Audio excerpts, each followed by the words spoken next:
एक दिन धनिया को पुलिस पकड़ कर ले गई और उसको थाने में बंद कर दिया। जब शिक्षा भैया को यह बात पता चली तो वह तुरंत थाने पहुंचे। जब उन्होंने थानेदार से पूछा कि धनिया को क्यों बंद किया है तो थानेदार बोला कि आपके बगल में रहने वाले टिड्डा जी ने धनिया पर चोरी का आरोप लगाया है। अब आपको जो कुछ कहना है कल कोर्ट में आके कहिएगा। अब शिक्षा भैया जानते थे कि टिड्डा जी ने सिर्फ उनको परेशान करने के लिए ही धनिया पर झूठा आरोप लगाया है। इसीलिए शिक्षा भैया पहुंचे शहर के सबसे भोकाली वकील के पास और उन्होंने सारा किस्सा बता दिया। किस्सा सुनने के बाद वकील बोला कि धनिया को जेल से नहीं छुड़ाया जा सकता भाई, क्योंकि धनिया के सपोर्ट में कोई एविडेंस हम पर है नहीं, और अगर हमने इस जज को रिश्वत दी तो हम पक्का केस हारेंगे। तो शिक्षा भैया ने उनसे कहा कि प्लीज आप बस केस लड़िए, बाकी सब मैं देख लूंगा। अगले दिन जब सुनवाई हुई तो धनिया केस जीत गया और वकील एकदम भौचक्का कि शिक्षा भैया ये क्या हुआ, हम केस कैसे जीत गए? तो शिक्षा भैया बोले क्योंकि हमने इस जज को रिश्वत दी थी। तो वकील बोला कि रिश्वत वालों से तो यह जज सख्त नफरत करता है। तो शिक्षा भैया बोले कि माना रिश्वत हमने दी थी, लेकिन लिफाफे पर नाम तो टिड्डा जी का ही लिखा था ना।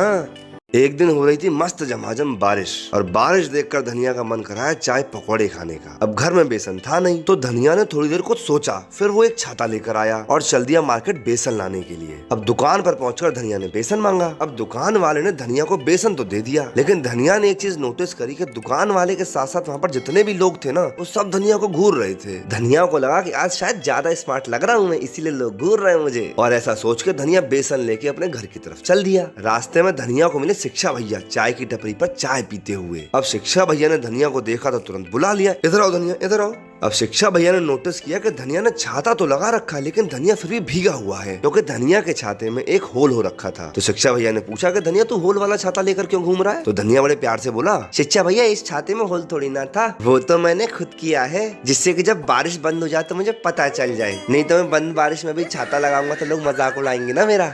धनिया जब स्कूल जाता है तो कभी कभी जल्दबाजी में कुछ चीजें भूल जाता है, जैसे कभी टिफिन भूल गया, ज्योमेट्री बॉक्स भूल गया या थर्मसी भूल गया। अब शिक्षा भैया धनिया से बहुत प्यार करते हैं, इसलिए अगर वो कुछ भूल जाता है तो शिक्षा भैया उसको हमेशा याद दिला देते हैं।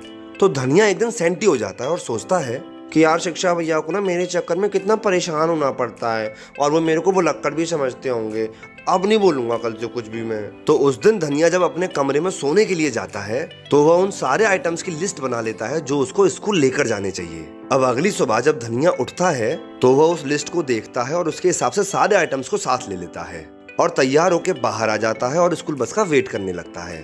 थोड़ी देर बाद शिक्षा भैया बाहर आते हैं और वो कुछ बोल पाए उससे पहले ही धनिया बोलता है कि भैया आज मैं कुछ भी नहीं भूला हूँ, थर्मस, ज्योमेट्री बॉक्स और टिफिन सब लेके आया हूँ, पर ये स्कूल बस नहीं आ रही है।